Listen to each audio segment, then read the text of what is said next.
മുതലായിട്ട് അല്ലാഹുവിന്റെ റസൂൽ പറയുകയാ, മുസൽമാന്റെ ജീവിതത്തെ സംബന്ധിച്ചിടത്തോളം അവൻ പലിശയുമായിട്ട് ബന്ധപ്പെടാൻ പാടില്ല.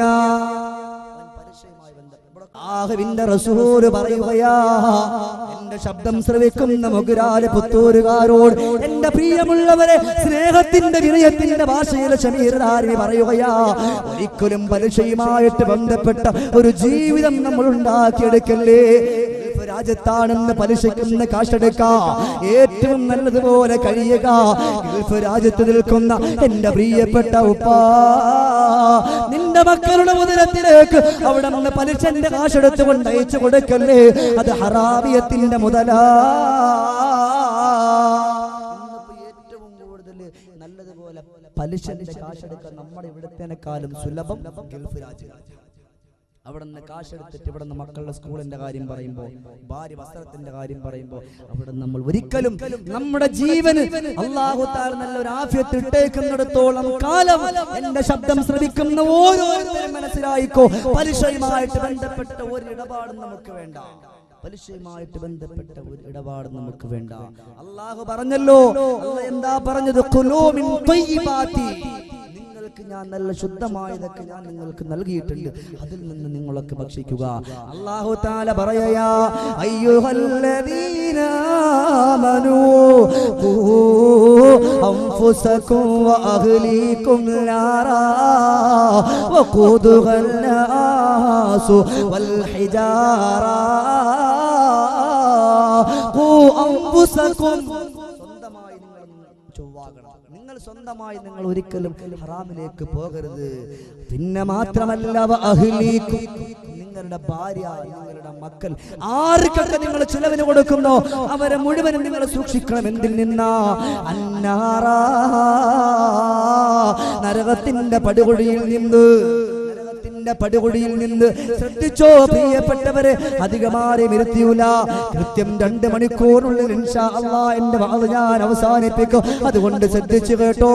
അല്ലാഹുവിന്റെ റസൂൽ ഓതി കൊടുത്തുവല്ലോ, ഖൂ അൻഫുസകും വഅഹ്ലീകും നാറാ വഖൂദുഹൻ നാസു വൽ ഹിജാറാ. അതുകൊണ്ട് ഒരിക്കലും മക്കളെ ഹറാമിയത്തിന്റെ കാശ് കൊടുക്കല്ലേ, പലിശന്റെ മുതൽ കൊടുക്കല്ലേ, പിടിച്ചു പറിച്ച മുതൽ കൊടുക്കല്ലേ. കച്ചവടം ചെയ്തിട്ട്, കള്ള കച്ചവടം ചെയ്തിട്ട് അതിനകത്തുള്ള കാശ് നിങ്ങളുടെ മക്കളിലേക്ക് നിങ്ങൾ കൊടുക്കല്ലേ. ആ ഭക്ഷണവും ഭക്ഷിച്ചുകൊണ്ട് നിങ്ങളുടെ മക്കൾ, എന്റെ ഉപ്പാക്ക് രോഗം കൊടുക്കല്ലേ, എന്റെ ഉമ്മാക്ക് രോഗം കൊടുക്കല്ലേ, എന്റെ പ്രിയപ്പെട്ട ഉപ്പച്ചാക്ക് രോഗം കൊടുക്കല്ലേ.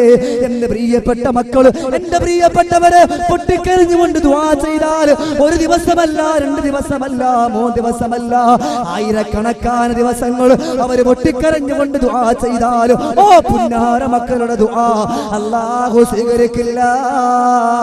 കാരണം എന്താണെന്നറിയോ?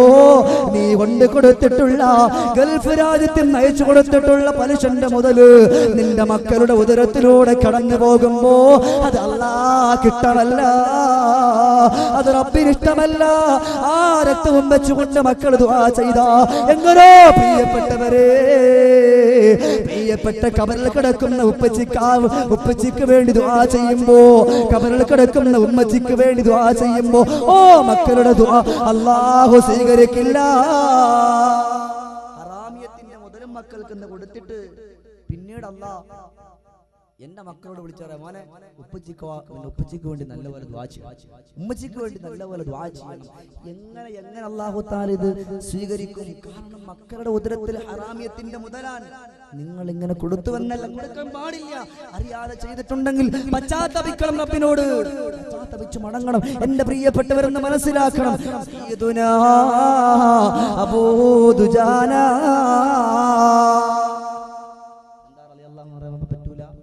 അപ്പുറത്തെ വീട്ടിലുള്ള പിന്നെ അബൂബക്കറുടെ പേരല്ലേ പറഞ്ഞു, ലോകത്തിന്റെ നേതാവിന്റെ പ്രിയപ്പെട്ട സ്വഹാബിയായ സയ്യിദുനാ അബൂ ദുജാന റളിയല്ലാഹു തആല അൻഹു.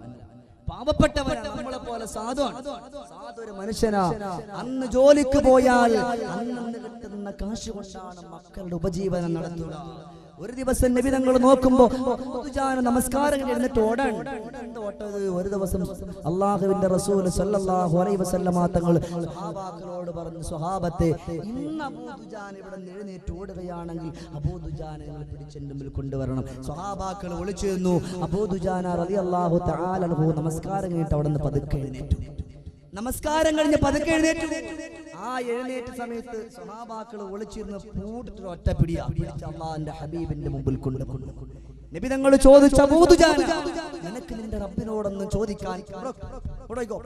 അള്ളാഹുവിന്റെ റസൂൽ സല്ലല്ലാഹു അലൈഹി വസല്ലം തങ്ങൾ ചോദിക്കുന്നു, അല്ല അബൂ ദുജാന, നിനക്ക് നിന്റെ അള്ളാഹിനോടൊന്നും ചോദിക്കാനില്ലേ? അബൂ ദുജാന പറഞ്ഞ മറുപടി നമുക്കൊരു പാഠമാകണം. എന്താ മറുപടി? കണ്ണുനീരോലിച്ചത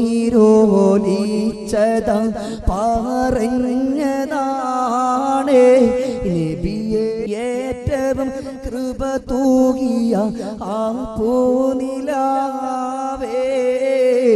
വേദന നിറഞ്ഞതാ കരഞ്ഞു ഞാനേ, ഉടനെ നൊമ്പര പറുദീസയിൽ ആലിഞ്ഞു ഞാനേ. പഠിച്ചോ എന്റെ മുഗ്രാല് പുത്തൂരുകാരെ, പലിശന്റെ മുതൽ നമ്മൾ എടുത്തിട്ടുണ്ടോ? എന്റെ പ്രിയപ്പെട്ട പെങ്ങളെ, മക്കളുടെ സ്കൂൾ ആവശ്യത്തിന് വേണ്ടിയിട്ട് ഇന്ന് സ്വർണം കൊണ്ട് പണയം വെക്കുന്ന, ഇന്ന് വണ്ടി സീസി ഇട്ടെടുക്കുന്ന എന്റെ പ്രിയപ്പെട്ട ചെറുപ്പക്കാരാ, മാസാമാസം പൈസ കൊടുത്തുകൊണ്ട് അടച്ചു തീർക്കുമല്ലോ എന്ന് പറഞ്ഞുകൊണ്ട് വണ്ടി സീസി ഇട്ടെടുക്കുമ്പോ അത് ഹറാമിലേക്ക് പോകില്ലേ? സ്വർണം പണയം വെച്ചിട്ട് അതിന് വേണ്ടിയിട്ട് പലിശ കൊടുക്കുമ്പോ അത് ഹറാമിലേക്ക് പോകില്ലേ? എന്നാല് പഠിച്ചോ, അബൂ ദുജാന റളിയല്ലാഹു തആല അൻഹു അല്ലാഹുവിന്റെ റസൂലിനോട് പറയുന്നു, യാ റസൂലല്ലാഹ്, എനിക്ക് 2 മക്കളുള്ള കാര്യം നബിയേ താങ്കൾക്കറിയുമല്ലോ നബിയേ. ഒരു ദിവസം ഞാൻ ജോലിക്ക് പോയാ, ഒരു ദിവസം ഞാൻ ജോലി ചെയ്താ, അന്ന് കിട്ടുന്ന കാശ് കൊണ്ടാ എന്റെ പ്രിയപ്പെട്ട മക്കൾക്കും എന്റെ ഭാര്യയ്ക്കും ഞാൻ ചിലവിന് കൊടുക്കുക. 1-2 ദിവസമായിട്ട് എനിക്ക് ജോലിയില്ല നബിയേ, എനിക്ക് തൊഴിലില്ല നബിയേ. അതുകൊണ്ട് എന്റെ ഭാര്യ പട്ടിണിയില്ല, എന്റെ മക്കള് പട്ടിണിയില്ല, എനിക്ക് ജോലിയില്ല. അതുകൊണ്ട് എന്റെ ഭാര്യയും എന്റെ മക്കളൊക്കെ പട്ടിണിയിലാണ്. അതുകൊണ്ട് എന്റെ ഹബീബായ റസൂൽ അവിടെ നിന്ന് മനസ്സിലാക്കണം.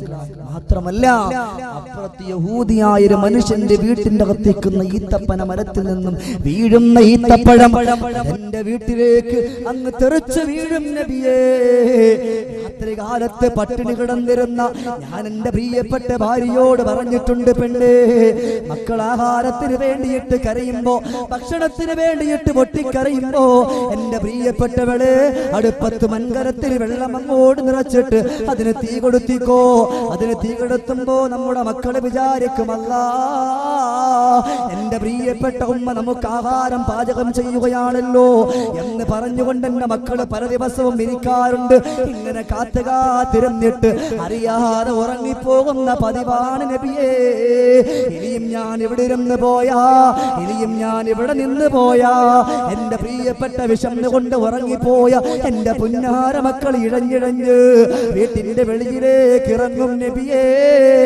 ഓ, ഈത്തപ്പഴമങ്ങ് പറക്കിയങ്ങ് കഴിച്ചു പോയാ അത് ഹറാമിയത്തിന്റെ മുതലല്ല നബിയേ, അത് മറ്റുള്ളവന്റെ മുതലല്ല നബിയേ. അത് എന്റെ പൊന്നുമക്കളുടെ ഉദരത്തിൽ പോയി കഴിഞ്ഞ എന്റെ റബ്ബിന്റെ മുമ്പിൽ പോയി നിന്നുകൊണ്ട് കയ്യും കെട്ടിയിട്ട് ഞാൻ സമാധാനം പറയേണ്ടി വരില്ലേ നബിയേ? അതുകൊണ്ടാണ് ഞാൻ ഇവിടെ ഇരിക്കാതെ, ദിക്റിനിരിക്കാതെ, ദുആക്കിരിക്കാതെ ഞാൻ എഴുന്നേറ്റ് ഓടുന്നു എന്ന് ലോകത്തിന്റെ നായകനോട് സയ്യിദുനാ അബൂ ദുജാന റളിയല്ലാഹു തആല അൻഹു പറഞ്ഞു. ഇന്നിപ്പോ നമ്മളാണെങ്കിൽ പറ്റൂ, അറബി കാണാതെ 10 സോപ്പും കൂടെ കിട്ടുമെങ്കിൽ എടുത്തിട്ട് കൂട്ടുകാളിയാ, നീ നാളെ പോകുമ്പോ എന്റെ ഭാര്യന്റെ കയ്യിൽ കൊണ്ട് കൊടുക്കും, ഒന്നുമില്ല, ഒരു കുഴപ്പമില്ല, ഇൻഷാ അല്ലാഹ് ഞാൻ കൊണ്ടാവാം, അതിനൊരു ഇൻഷാ അല്ലാഹ് അങ്ങനെയൊക്കെ പറഞ്ഞു കൊടുക്കുന്നവരില്ലേ?